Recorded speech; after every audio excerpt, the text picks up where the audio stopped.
கழுதை புலிகள். இந்த கழுதை புலிகளுக்கு கழுதை புலிகள்னு ஏன் பேர் வந்துச்சுன்னு பாத்தீங்கன்னா, இந்த விலங்குகள் எழுப்பக்கூடிய சத்தம் கழுதை மாதிரி இருந்ததுனாலையும், இதோட உடல் தோற்றம் வந்து புலிகளுக்கு இருக்கிற மாதிரி கோடுகள் இருந்ததுனாலதான் இந்த உயிரினத்துக்கு கழுதை புலிகள்னு பேரே வந்துச்சு. இந்த கழுதை புலிகள் பெரும்பாலும் எங்க வாழுதுன்னு பாத்தீங்கன்னா, ஆப்பிரிக்கா, மேற்கு ஆசியாவிலையும் தெற்காசியாவிலையும் வாழுது. இந்தியாவில் எந்தெந்த இடங்கள்லாம் இந்த கழுதை புலிகள் காணப்படுதுன்னு பாத்தீங்கன்னா, ராஜஸ்தான், குஜராத், மத்திய பிரதேசம், தமிழ்நாட்டில் இருக்கக்கூடிய ஒரு சில ஊர் பகுதிகளில் இது காணப்படுது. பெரும்பாலும் இந்த கழுதை புலிகள் வாழக்கூடிய இடம் எந்த மாதிரி எல்லாம் இருக்குன்னு பாத்தீங்கன்னா, வறண்ட நிலம், புதற்காடுகள், பாறை, அப்புறம் மலைப்பகுதிகளில் தான் இந்த கழுதை புலிகள் காணப்படும். ஒரு சில நேரங்கள்ல மனுஷங்க இருக்கக்கூடிய இடங்கள்ல இந்த கழுதை புலிகள் காணப்படும். இந்த உலகத்துல மொத்தமா 4 வகையான கழுதை புலி இனங்கள் காணப்படுது. ஒவ்வொரு கழுதை புலிக்குமே சின்ன சின்ன வித்தியாசங்கள் இருக்கும். கழுதை புலிகளோட உணவு பழக்கத்துல பெரும்பாலும் இருக்கிறது இறந்த விலங்குகளை சாப்பிடுறது தான். பெரும்பாலும் இறந்த விலங்குகளை சாப்பிட்டாலும் கழுதை புலிகள் வேட்டையாடியும் சாப்பிடும். அப்படி ஒருவேளை வேட்டையாட முடியலன்னா பிற விலங்குகள் வேட்டையாடினதையும் கழுதை புலிகள் வந்து அபகரிச்சு சாப்பிடும். சிங்கங்களை மாதிரி கழுதை புலிகள் வந்து சதைகளை மட்டும் சாப்பிடாது. அது ஒரு விலங்கோட எலும்பு, தோல், கொம்ப கூட கழுதை புலிகள் சாப்பிடும். இறந்த உணவுகள் அந்த கழுதை புலிகள்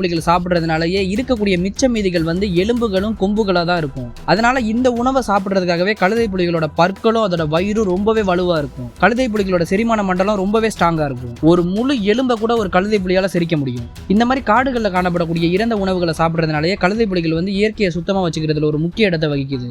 லியோ படம் வந்த நேரத்துல நீங்க இந்த சவுண்டை கேட்டிருப்பீங்க.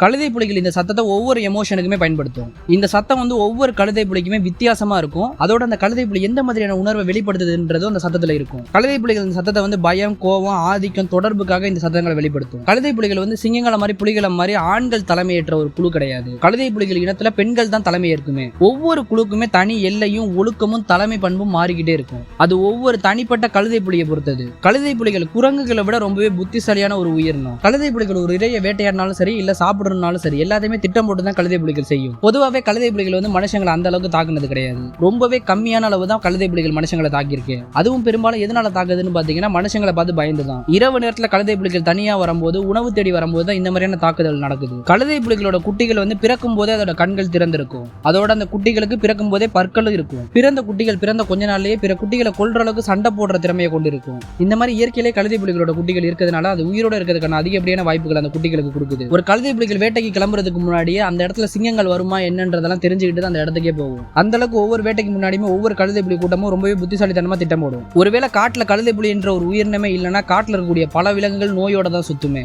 ஏன்னா காடுகள்ல இருக்கக்கூடிய பல இறந்த விலங்குகள் இந்த கழுதை புலிகள் தான் சாப்பிடுது. இந்த மாதிரி சாப்பிட்டு இயற்கையை ரொம்ப சுத்தமா வச்சுக்கிறதுனால தான் காட்டுக்குள்ள அதிகப்படியான நோய்களே பரவுறது இல்லை. ஒருவேளை காட்டுக்குள்ள கழுதை புலிகள் இறந்துச்சுன்னா இயற்கையோட சமநிலையும் கொஞ்சம் கொஞ்சமா இருக்கும்.